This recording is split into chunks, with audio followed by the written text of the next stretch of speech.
வணக்கம். உங்கள் மக்கள் தோழி சின்னம்மாள். நலமா?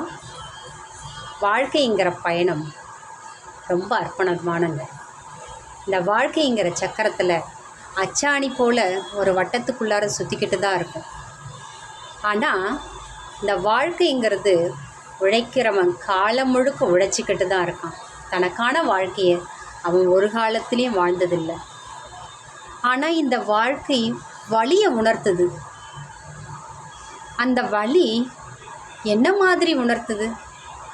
பொருளாதார பின்னணி, சாதிய பின்னணி, பெண்ணடிமை பின்னணி, இப்படி நிறைய விஷயங்களை இந்த வாழ்க்கை உணர்த்துது.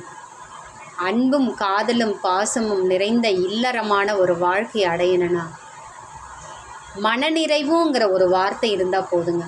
மாட மாளிகையோ கோட கோபுரத்தில் வாழணும். சாதாரண மரத்தடியில் இருந்து பொங்கி சாப்பிட்டா கூட போதும்.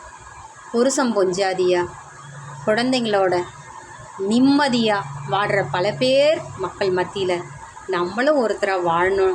நிம்மதிங்கிற வார்த்தையை தேடி அலையிறதை விட இருக்கிற இடத்துல நிம்மதியாக வாழ்கிறதுக்கு என்ன வழி அப்படிங்கிறத மட்டும் பார்ப்போங்க. நன்றி, வணக்கம்.